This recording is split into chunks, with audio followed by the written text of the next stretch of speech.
What's going on, y'all? It's your boy Deej. Apologize that it's been a while again.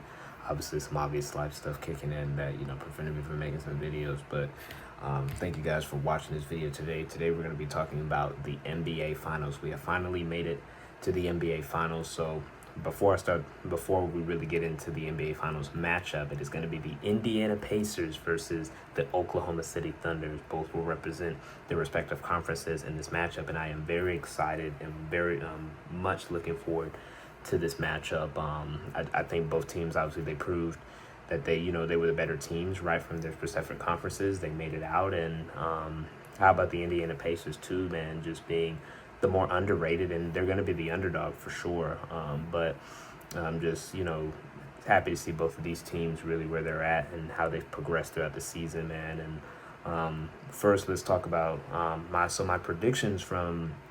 I didn't get that video out, so I apologize for that. But my predictions from the last series from their respective conference finals matchups, I had the Minnesota Timberwolves in an upset to beat the Oklahoma City Thunder in 7 games, and I had the New York Knicks also winning in 7 games as well. I had 2 7-game winning, but obviously OKC, they completely outplayed Minnesota. They turned the ball over way too much, and that was something that I emphasized or really emphasized too, like, when they played the Golden State Warriors, they weren't going to be able to do that versus a good team and a good defense. OKC is the number 1 rated. They were the number 1 rated defense in the NBA this past season, and also the number 3 best offense. So they when you give them the ball back, they create. That's how they create their offense and how they really get going. And just you also just see how deep both teams are. Why this is why the finals matchup is going to be so exciting.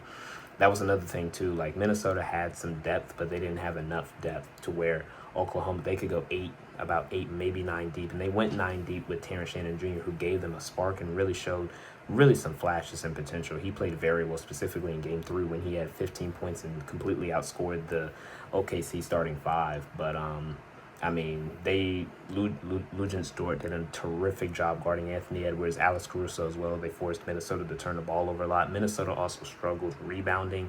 And also, too, Anthony Edwards didn't quite have the series that you wanted him to have. And as great as he did have 2 back-to-back 30-point games in games 2 and 3. But in games, obviously, 1 and 5, games 1, 4, 5, he was held to under 20 shot attempts and really didn't have that aggressiveness that you needed him to see to really take the team over the top. Julius Randle also underperformed. He kind of returned back to earth a bit with some bad performances, specifically in games 2 and I think 4, where he had 5, 6, and 5 points, just not enough. And even in game 5, like, Minnesota completely, they were done. They got completely outbeat. I don't really put too much to them and the team overall. They lost within the first 5 minutes of the game. It was okay. It was pretty clear that it was OKC's series to lose after game 2 per se, and obviously they laid an egg. Minnesota, beat them down in game 3, but after that, it was a really good game 4. But Anthony Edwards, he didn't have his best game to where he didn't, take enough shots, for them to win. And Shai Gilgeous-Alexander was just outstanding, and really we really saw the growth of the core that OKC they drafted and that built. So we got some numbers here, right? So SGA, who ended up winning the Finals MVP in the Western Conference, he averaged in this past series 31.4 points, 5 rebounds. He averaged 5.2 rebounds and 8.2 assists, and led them and got the Western Conference Finals MVP. J-Dub, who I was very critical of during the last series, where he was up and down. He had his ups, he had his downs, and really there was a moment where I ain't gonna lie, and I'm gonna keep it real, I owe this man an apology. This dude is a legit number 2 option. Look, it's been a bit up and down. He's been a bit inconsistent. You want to see him be a bit more consistent, but he has certainly, since that game, in my opinion, he has really taken his game to another level. He's been more effective. He's been hitting more shots. He's really proven to be that number 2 that can help, Shai in winning a championship. In this past series, he averaged 22.2 points per game, 6.6 rebounds, 4.4 assists. J-Dub also was an all-star and earned second-team all-defense as well, so a true two-way player And Luguentz Dort also, I think, was first team defense. So 2 all NBA defenders, not to mention Alex Caruso, if healthy, is an all NBA caliber, as well as Chet Holmgren as well. So OKC has their defense is the best for a reason. Like, they have 4 to 5 caliber all day defense type of players on their roster. And then speaking of Chet Holmgren, look, Chet Holmgren, been a big critique of him as well. I think maybe overrated wise he is on the offensive end, but really he played really well on both ends of the floor and kind of put those claims to bed as well. 18 points per game, 6 rebounds, and 1.6 blocks. He even had in the last 2 games where he had back-to-back games of like 2 to 3 blocks a game. Like, Chet Holmgren, you know, you're seeing he is a key piece on a championship team and just an elite defender who protects the rim and just is an elite shot blocker. And he's been that since, you know, when he's been healthy. He's been one of the best shot blockers in the NBA. So, you know, Oklahoma, they've got their core with Shea and J-Dub and Chet. And then, of course, they have, to me, they have the best pure bench in the NBA with Cason Wallace coming off the bench and giving them a spark. They have Alex Caruso, Isaiah Joe, Aaron Wiggins who's their 6th man who averaged, I think, about anywhere from 11 to 14 points per game. He also gives them a spark, a huge spark off the bench. Like, Oklahoma, they can run 10 to 12 deep. Not to mention they have lottery picks that don't even have to play because that's how deep they are, and they're only going to get better from here. And Shai Gilgeous-Alexander proved like he is. Look, he won the MVP for, you know, a reason. Maybe, you know, in my opinion, I think, you know, Nikola Jokic was more deserving of it, but Shai is proven to be a legit. One, he's a legit superstar, and 2, he is one of the best players, and he is one of the best players in the NBA. Straight up, this dude is legit. He can be a bit, you know, you can say what you want about the foul bidding and whatnot. Look, he does an elite job just drawing fouls, and also just one thing about Shai that makes him so great is just, you know, how efficient he is. He averages 30 points per game plus and shoots 52+% from the floor. Like, he is so efficient, and the reason why is because he shoots the mid-range very well. I think having that mid-range shot as an NBA player, like you've seen it with Kevin Durant, Chris Paul, and so many other players, Kobe, MJ, a lot of, you know, greats, like having that post and that mid-range game, it really benefits. And that's something, right, that Anthony Edwards can take. You know, that's something you want to see him develop. He's got the 3-point shot. He can shoot all the shots, but you want to see him be more efficient and also build his game from the post, shooting more from the post and also shooting from the mid-range. He needs to be a more efficient and effective shooter. But Anthony Edwards, certainly, you know, there's more growth, and he hasn't even reached his peak yet, and it's coming off an incredible season as well. So he'll get better, but you know, we're not talking, you know, we're talking about the, you know, the finals people right now. And again, like J-Dub, you know, proving how great he is. Chet, you know, when healthy, if he can just stay healthy and really grow his game and really become stronger in his physique, Chet Holmgren can be an even better player than he is already on this finals team. And you're seeing too how this team is. They're just showing too how much better they are than you know, Kevin Durant and Russell Westbrook's final team in 2012. Like, this is what we've been waiting to see from the Oklahoma City Thunder. The Oklahoma City Thunder under Sam Presti, they've done such a great job with just finding the superstar talent through trades and drafting, and you're now seeing Sam Presti, who's been to the finals but hasn't gotten that championship yet, and you're seeing Stephen A., who's been critiqued about getting that ring. They're gonna. I think, to me, I'd be shocked if they don't win the championship this year, man. Like, and I even said it too. Even if the Pacers were to win, I just think the Oklahoma City Thunder, they are the best. They are the best team in the NBA, and they were the best team in the NBA, and they will finish as the top guys in the NBA for sure. And I think, you know, basically, to put it simple, my Finals MVP will be Shai Gilgeous-Alexander, and he will cement himself as one of the rising faces of the NBA. Like, you have Shai, you still have Nikola Jokic, you have Anthony Edwards, who, to me, is also a guy that is notable to be the face of the NBA if he so wants to and continues to progress. You still have Giannis, you still have Luka Doncic, you know, Steph Curry. You know, you still got the GOATs, you still got LeBron, you still got Steph, you got KD, but their time is coming to an end, you know, very soon, right? So, you know, you're seeing these new faces too, or you're seeing the main four right now. And obviously, so you can say Shai, Halliburton, they're now in the finals, Anthony Edwards, or you can put Jalen Brunson and Anthony Edwards. Those are your 4 main kind of the guards who are really on the rise. You know what I'm saying? So, just incredible there. Then let's talk about the Indiana Pacers and the New York Knicks. So I had the New York Knicks winning in 7 games, but the Pacers said otherwise. How about game one and how crazy that was? Tyrese Halliburton opened the game out with a 31-point double-double, 31 and I think 11. Pascal Siakam had 19. Aaron Nesmith went bonkers in that game, specifically in the fourth quarter. He hit like 4 back-to-back-to-back threes within like a minute. Dude turned into prime Steph or Tracy McGrady versus the Spurs multiple years ago. He unlocked his inner Tracy T-Mac in the last like 10 seconds of the game. And then Tyrese Halliburton hits the game-tying bounce three. What a crazy thing that was. New York blew a 17-point lead, and unfortunately for my boys Saya and John, that is a loss that is gonna definitely hurt them for a while. It is something that when they think about it, it's gonna hurt every time because they blew game one. They blew it. It was similar to kind of what the Cavs did in game two when they had the Pacers beat within 1 minute to go and they blew the lead.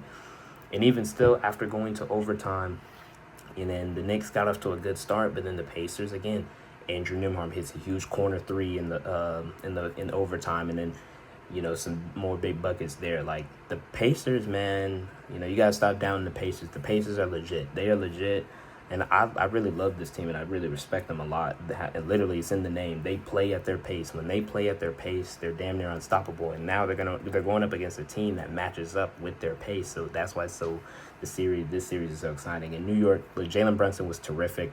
He averaged over 30 points per game, but I thought too he turned the ball over way too much, and also they headhunted him defensively. He wasn't great defensively. Got into foul trouble. There were some games where he had to sit, and got into foul trouble. Karl Anthony Towns again. Look, also to me had a good series. Battled through a knee injury, which I respect, but just committing these silly ass fouls. Excuse my language, but just the same stuff with him. He just commits these just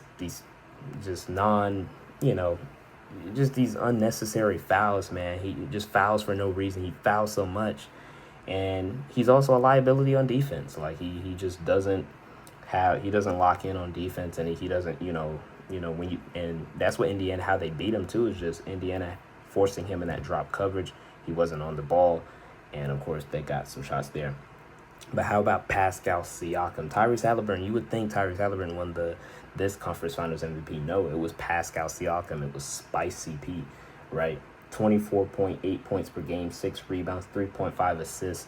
What a performance. He had a 39-point game in game two, and he had also another two. He had a 31-point game this past game the other day, and then he had a 30-point game as well. So Pascal Siakam was outstanding. Tyrese Halliburton was also terrific. The floor general. Look, the overrated claims, they need to stop, or it's over. Tyrese Halliburton, to me, is the next superstar quintessential point guard of this up-and-coming generation. 21.4 points per game in this series, 6 rebounds, 10.5 assists. Last game had 21 and 13, had a 32.15 assist game in game 4, and had a game where he had 31 and 10. Tyrese Halliburton is just so outstanding. It's that he runs this team very well, gets them involved, sets them up so easily. You saw, obviously, he had that game. He had a bad, game 5 where they completely shut him down. They got hands on him. Mikal Bridges locked him up, and he only had 8 points that game. But he bounced back with that 21-point game. And then you got contributions too from Miles Turner, 13 points, 3 rebounds, 1.7 blocks. And Aaron Nesmith again had that 30-point game, 31-point game where he hit all those shots. And you know what I'm saying? And then he also averaged over 13 points per game as well. So the key thing here, again, is if the Pacers are going to win. Look, I have the Oklahoma City Thunder again. I just think, look, they've got the better player. They've got the better overall players, I think. I would probably pick Pascal Siakam over J-Dub, but still, I would pick, bigs. I would pick Isaiah Hartenstein. I think they're big. With Miles Turner's lack of rebounding, you're going to have a guy like Isaiah Hartenstein as well. Forgot to mention him, right? A key contributor, one of the best rebounders in the NBA, and just plays his role so well and has that floater. I think he's going to out-rebound Miles Turner, and I think going to give him some fits.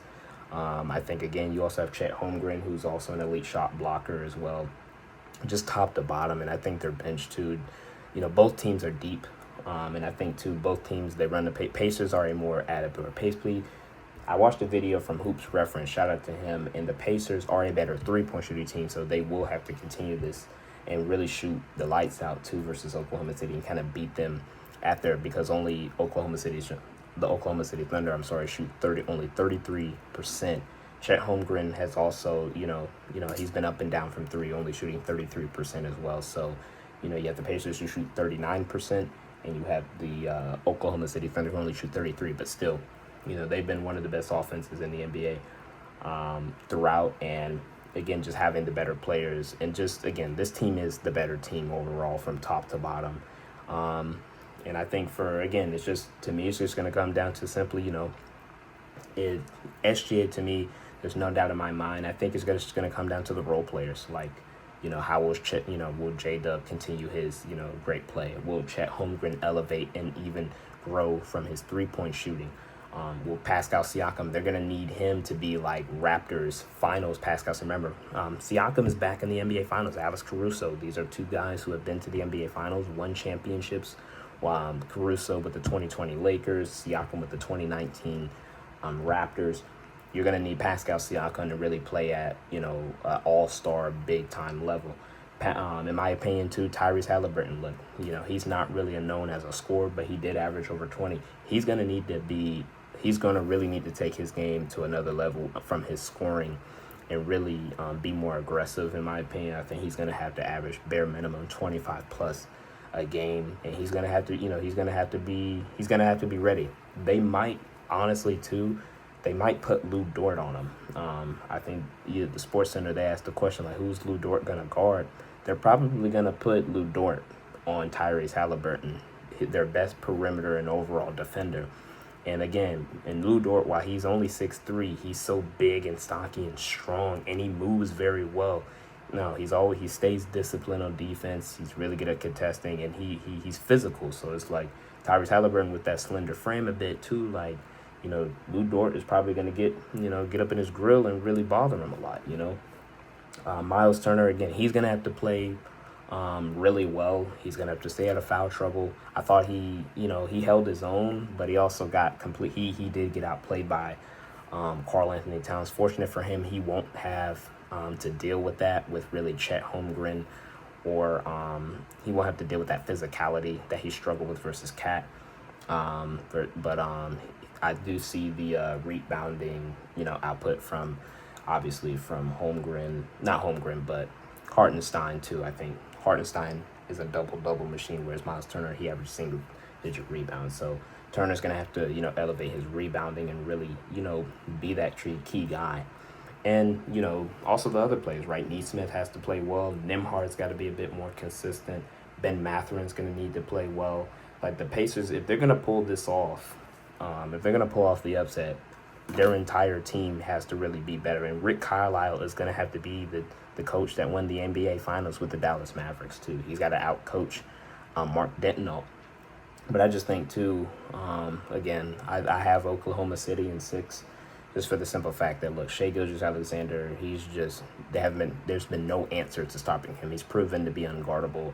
J-Dub, I believe that he'll continue to progress and take the necessary step forward. I think Chet Holmgren will continue to take the next steps forward. Lou Dort, Hartenstein, seeing what he was able to do with New York and seeing what he's doing now with this Oklahoma City Thunder team. And then the bench. I think, again, just from top to bottom, despite only having that three-point discrepancy side with the Pacers, I just think from top to bottom, Oklahoma City Thunder just has the better overall team and the better bench as well. The better starting five and the better bench with Cason Wallace, Aaron Wiggins, Alex Caruso, Isaiah Joe, just so many other guys who just come off the bench, even the other Jalen Williams. They just have so many guys that can come in and give them key minutes. Kenrich Williams as well. Like, they just have they have the depth. They can run with the Pacers. And again, beating the, it's pretty, if you outpace the Pacers, if you slow them down and, prevent them from playing at their pace and you force them to really shot create, they don't really have a lot of shot creators too. Like, what I'm saying? Like, only Halliburton Siakam, whereas you have SGA, who's the better shot creator, and you have J Dub and even some other guys too, like that can create their own shot. You know what I'm saying? So I have the Oklahoma City Thunder in 6. What a series again. I'm very excited though, because I think again this is the best matchup. You know, this was the better matchup, and you know, again, you know, the Pacers, they just outplayed the Knicks in their past, you know, series, and but you know, respect to the Knicks and respect to the Wolves, they played, you know, the work that they put in. Seeing them beat, you know, seeing the Wolves beat the Lakers in 5 with led by LeBron and Luka, and seeing Anthony Edwards in that team and Julius Randle really play well. You also saw, you know, them. And I know there was an injured Steph. You know, I know there was that, but again, he played Jimmy Butler. Jimmy Butler, you know, we know playoff Jimmy. We know Draymond. There's some other key. Steve Kerr, you know, a champion coach. They got him in 5 there. They fell in 5 versus OKC. How about the Knicks? You know, right? They went toe to toe with Detroit, beat them in 6. They beat the defending champs. Prayers for Jason Tatum. They beat the Celtics in 6 and then lost. And I hate to repeat the word because you know, God forgive me, but they also beat they lost to the Pacers in 6 as well. So, but OKC in 6 and Shai's the Finals MVP is my prediction again. And I hope you guys enjoyed this video. Thank you guys for watching and have a blessed night. Peace.